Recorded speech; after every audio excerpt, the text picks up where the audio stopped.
Good morning, good afternoon. Hello, everybody. My name is Charles Norton. I currently live in Atlanta, Georgia, but I'm joining y'all right now from Ligonier, Pennsylvania, which is a small town at the end of the Appalachian Mountains, where my parents live and where I grew up.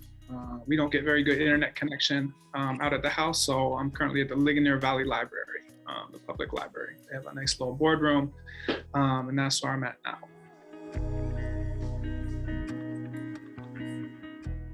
I look at this more as like an opportunity than a challenge. So in order to prepare my answer, I thought really organizing it around three different opportunities. First and foremost, and what I'm really most excited about is the opportunity to learn and collaborate with folks from such a rich and important cultural tradition like the Gullah and other folks from the Low Country in South Carolina. Working at the Joyner Institute in Coastal is also an opportunity to work with dynamic and talented colleagues at a newer university like Coastal that's really committed to innovation and not tied and bound by traditions like some of the other places that are older that I've worked at, which are great too, but it's really exciting, particularly with someone in my field with diverse interests, to be able to actually work interdisciplinarily and be encouraged and work in an environment where that's a part of everyday life. So that's really exciting. Lastly, and to keep it concise, it's also an opportunity to share the knowledge and experience that I've accumulated during my career in life. And so I know that's probably at the top of the list of what the faculty and students are going to want me to share, but I'm really excited to share that, but also just really excited to learn and to grow and to continue to continue these exchanges that make me so excited about being an educator. So I have the good fortune to hail from a racially and culturally mixed family, and I really lean on kind of the plurality of perspectives that I developed from a young age, and I bring those to everything that I do, and I really see that as a strength. Educationally, I hold degrees from Indiana University, the University of Arizona, and most recently the University of Paris-Nanterre. But in addition to those kind of formal degrees, I've also had really incredible opportunities to both teach and learn and take classes at a number of other institutions around the world. To name a few, the Quanahuac Language Institute in Cuernavaca, Mexico. I've also taken classes at Los Angeles City College. I've studied and taught and been an artist in resident at the Arabic Language Institute in Fez, which is a very old imperial city in central Morocco. I worked studied at the Haitian Summer Institute at Florida International University. I've also had an opportunity a couple years back to participate in what they call the École de Printemps, which is a spring summer field school in arts history that's organized by this group in France called the Réseau International de Formation en Histoire d'Art. So it's like the international network for training in art history. This is a group of universities in the US, France, Canada, and a few other European countries that organizes these outings to train grad students in art history, but in museums, in classrooms across the world. And the year that I participated in it, we were in Montreal. So we studied at the University of Montreal and had a really great time learning from a number of different folks with great backgrounds and experiences. In addition to the academic stuff, I've also done a number of corporate consulting or professional consulting jobs. Most recently and ongoing, I work for the Seattle Sounders Football Club, which is a professional soccer team based in Seattle, Washington. I work a lot with the foreign players. So when foreign players come in, if they're older and seasoned veterans, I might teach them how to navigate the grocery store and how to, professional English, help them, with social media posts in English. For some of the younger folks, we've done basic things like how to boil water to make spaghetti.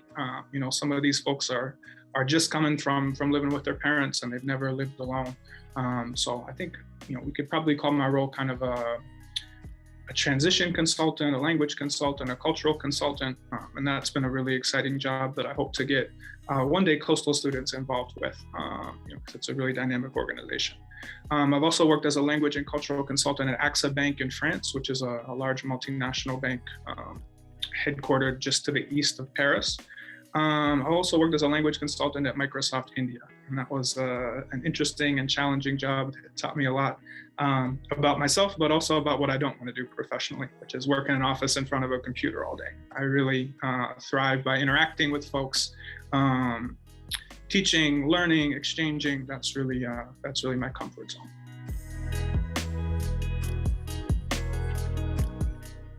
Most recently, I mentioned that I'm living in Atlanta right now, and I've had the incredible fortune to be a visiting professor at Morehouse College in the Atlanta University Center, which is a conglomerate of historically Black colleges and universities just to the west of downtown Atlanta. Morehouse is one of the most special places that I've ever been in terms of the history, the culture, the power, the community that's there. So I'm really excited about building connections, exchanges, programs in collaboration with the Joyner Institute, Coastal Carolina, and Morehouse College, Spelman College, those two particularly in the Atlanta University Center. So I'm excited to announce that in October, I believe October 19th, we'll be headed to Spelman's Innovation Lab to do an applied art workshop. It will either be in fashion design, hip hop fashion design specifically, or jewelry making. And we're also working on programming a hip hop writing workshop with Morehouse during that same week. That's a really special week to go to the Atlanta University Center because that's the homecoming week for both Morehouse and Spelman. So there's a lot of pageantry, festivities, events that will be really grateful and enthusiastic to take part in. And I say we because it's not just me that's going to be going. Hopefully we're going to bring at least a few coastal students with us so they can get a taste of the HBCU life and a very special slice of it at the Atlanta University Center. So that's one big thing that's in the books that we're still working on that will be coming up in the fall. What else do we have? In August or September, and this is probably more important than the AUC collaborations, we are working to have a meet and greet event, an opening workshop with folks from the Gullah, and Low Country communities in Georgetown to introduce myself, the projects that I'm working on so they can know a little bit more about my background, but more importantly, to get their input about what they would like to have in terms of priorities, programming, outreach, engagement from the Institute. This is a really exciting opportunity to work with Joyner because not only is it an academic unit, we're working with the minor in African Diaspora Studies, developing new courses, but for me, it's just as or more exciting to be a community outreach organization, or not even community outreach, because that sounds more one-sided, a community exchange, a community partnership organization where we're working with folks from the Gullah, from the Low Country communities, in South Carolina to really build partnerships and programs together that will serve as reciprocal learning and growing and development programs for both of us, for the university community and for the local community folks to kind of blur those and erase those boundaries between the university and the community. And that's something that I'm really passionate and excited about. The last thing, another thing that we're working on is a grant in collaboration with the American Art Center in Casablanca. This is part of a group called the American Cultural Association in Morocco. They are a longtime collaborator of mine. I first started working with them in 2010, when I went to Fez for the first time to study Arabic on a FLAS fellowship, which is a foreign language area studies fellowship that's offered by the US government, that I hope we can maybe work to become a distributor of at the Joyner Institute. But I went back in 2017 and did a 7-city nationwide tour of hip-hop based education, language and writing workshops with different language schools under the umbrella of the American Cultural Association of Morocco. And most recently this summer, I was part of the inaugural cohort of the Nawat Fez Artist Residence, where there were 2 of us resident artists, where we lived in the Medina of Fez, which is about a 1,200-year-old medieval city in the middle of Morocco. It's the largest pedestrian, no-car area, city area in the world. About 200,000 people live in this Medina, this medieval city, and it is chock full of artists doing every kind of practice that you can imagine. So I'm really excited, and I know the folks in Morocco are really excited to build programs and connections with Coastal. That being, we can send Coastal students there to study art, to study Arabic language, to study French, and we can bring Moroccan students to Coastal, to do degree programs with us here in Conway. So that's another really exciting possibility. Something that's in the pipeline that we're working on now. The last thing is I've been working with a group for about 10 years called the Neoglyphics All Indigenous Art Collective. And this is a collective of folks that are indigenous, so Native American, First Nation folks from what's now the United States and Canada. These are folks that started out as kind of illicit aerosol graffiti writers and have since grown and transformed themselves into folks that do giant murals that are funded by city governments. They paint on canvases and have art gallery openings across the world. We were fortunate to bring them to Morehouse College in April of this year, where we did a week of programming that consisted of a workshop just about Native American art and identity that was attended by students and faculty. We also did a live painting exhibition where we construct what we call panels out of plywood, plywood panels that in this case were 8 feet by 8 feet. We made them in cubes, and then we set them up in a public space at a time when there's going to be a lot of foot traffic. Mm-hmm. And we literally paint our murals while the crowd is watching and interacting with us. So it's a great opportunity for students, faculty, staff, community members to demystify what graffiti art and what aerosol art is, to see it practiced. A lot of times the graffiti that we see driving around town or the aerosol art that we see driving around town is done, in the dark of night, away from the prying eyes of law enforcement and property owners. So this is a real chance to show the artistry and the craft and the nuance that goes into composing these pieces. It's also, and probably more importantly, an opportunity for US Americans and foreign students and community members to interact with contemporary Native American artists. I know growing up in Pennsylvania, there are a lot of place names that come from Native American languages, but the settler colonial mission has been completed, and the Native folks that lived here before the Europeans settled the area are either passed away or forcefully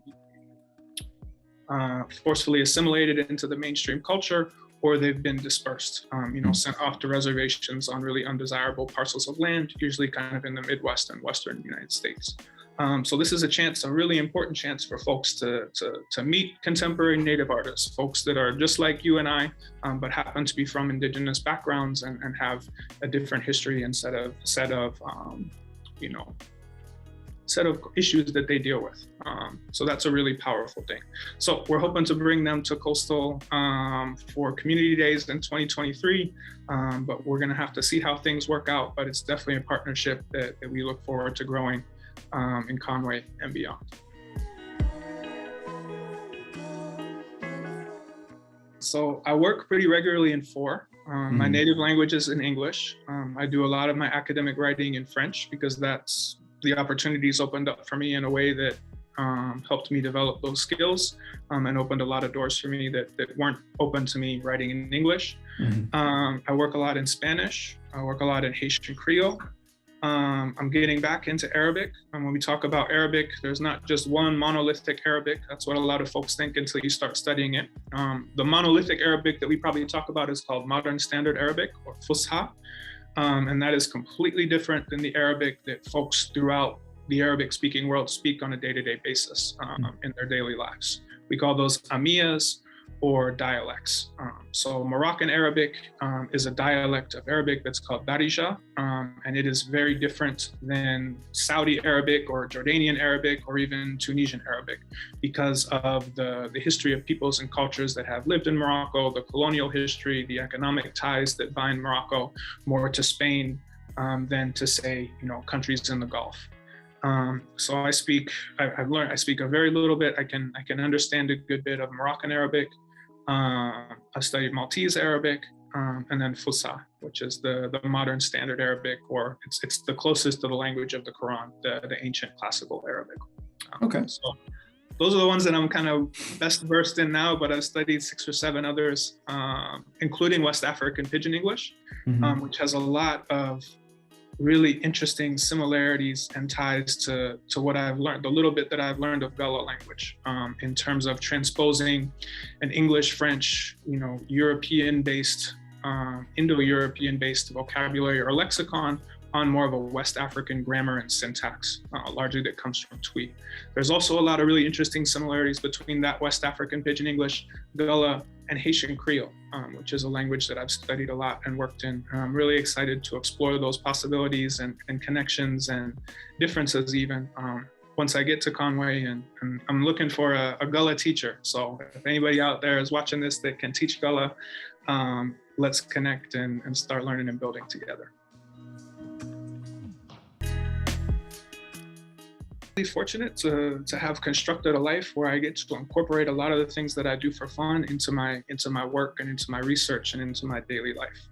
And I'm really excited about joining the Joyner Institute because that's allowing me to take the next step in doing that. But just to answer your question more directly, I love hip hop culture. I've been a hip hop head and participant and avid consumer of hip hop culture for as long as I can remember. And for those of us that know and work in hip hop culture, we know that hip hop is more than just rap, right? It's graffiti, it's dance, it's DJing, it's knowledge, right? Sharing knowledge about the world, critical knowledge about the communities that we live in, but also knowledge of self, learning about ourselves so that we can continue growing and sharing sharing our strengths with others to build our community. Under the umbrella of hip hop culture, I'm really interested in fashion design. I wore this shirt today because it's a shirt that I designed 16 years ago now, during my first trip to Africa when I was a Peace Corps volunteer in Cameroon. So one of the things that was really exciting for me going there is that, you don't, if you need clothes, there are different ways to get them, but one of the biggest and most special ways is you go to the market, you sort through the fabric that you like, you pick the fabric, you take it to the tailor, you draw up the designs together, and then they make what you drew out. So this was one of the first round of clothes that I helped design and worked with a tailor to create.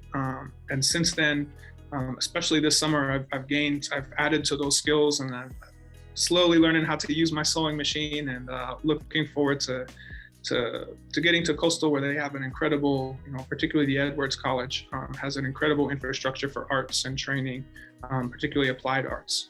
So I'm interested and excited to learn from my talented colleagues and the students, but also contribute a little bit here and there where my skills are going to be valuable and needed.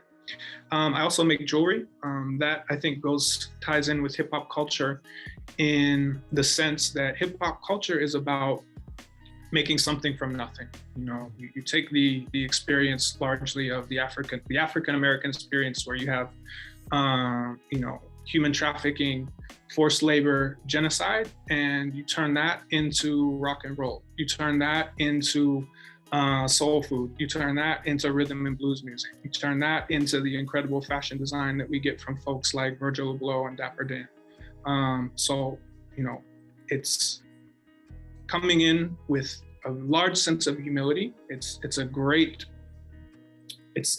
privilege and pleasure for me to learn and grow with that community, but also, again, contribute back here and there where I can to help the next generation of folks that are interested in the same things as me come up and have an easier time learning about it maybe than I did, where I've had to scrounge around the world for years and years to meet folks and develop mentors, which has been a learning experience in and of itself, but that's part of what we do, is paying it forward and sharing what we've learned with the next generation. So to get back to the jewelry making, how that ties into hip hop culture is I really take what I call a hip hop production approach to making jewelry. I'm not wearing anything that I made right now, but what I do is I take items and articles that other folks have discarded, usually that I find at the Goodwill or flea markets, swap meets. When I get to travel for work, that's probably my favorite thing to do is walk around and see what the markets are looking like, visit the secondhand markets, but also look through the trash. Not necessarily diving headfirst into the dumpsters, but a lot of times what people discard can be recontextualized, reused into art. And I get great pleasure and enjoyment from doing that. I also really like volunteering. A big part of my outreach work and my scholarship is organizing youth workshops, like the ones that we're talking about at Morehouse and Spelman. That was the most satisfying thing about this artist residency that I just completed in Morocco. This summer we did four youth workshops, 2 in Fez and 2 in Casablanca. One around language and hip hop writing, which I've done many of those in the past. And for me, I did 2, for the first time I was offering workshops in jewelry making and fashion design. And not only was that a really kind of proud moment for me to have invested many years of time and energy learning these things for myself and for my own development, but to arrive at a point where I could share those experiences and knowledge formally with other folks, with young folks coming up, was really empowering and motivating and inspiring and humbling. So those are things that I'm really looking forward to doing at Coastal in Conway, but also incorporating and bringing along coastal students and members of the community in Conway and the Low Country, bringing them with me, helping them grow as facilitators, at these type of workshops if folks are interested in doing that. I'm also really into horticulture and plants. If you ever stop by my apartment, you're gonna be tripping over plants, pretty much everywhere you turn. That's really a passion that I've got, that I learned from my parents and from my sister, and we really share a love for the natural world and for our plant and animal friends. Lastly, one thing that I do that I probably should be doing more of is writing. That includes scholarly writing, kind of documenting and codifying these really diverse and dynamic experiences that I've had as an educator, as an artist, as a student, as a traveler, as a community member, as a maker of mistakes. A lot of the things that I've learned the most from are the mistake experiences where you do it wrong the first time, the second time, and then you learn and get better each time after that. But I also really value writing for the general public. And an example of that is a piece that I did a few years back for a German art magazine called Arts of the Working Class, and just kind of taking some of these scholarly ideas that we spend years developing and refining, but writing it in a way and in a context and in a format that's accessible to folks that aren't in academia. I think that's a really important thing. Some folks call it public scholarship. I kind of like to call it writing for the general public. And then lastly, I write, usually when I'm stressed or kind of needing to process my feelings, I write lyrics, I write poetry, and most of the time I write them in my little notebook, close it up, and then, file it away. But that is also, when we do the writing workshops, the rap workshops, I'll go back into those things and use them often to compose the more polished verses that I perform at the workshops. So that's been a great outlet for me to not only kind of sort and manage my feelings, but to document my experiences and really refine some of the lessons that I've learned that have come to me from outside of the more formal channels like classrooms and libraries.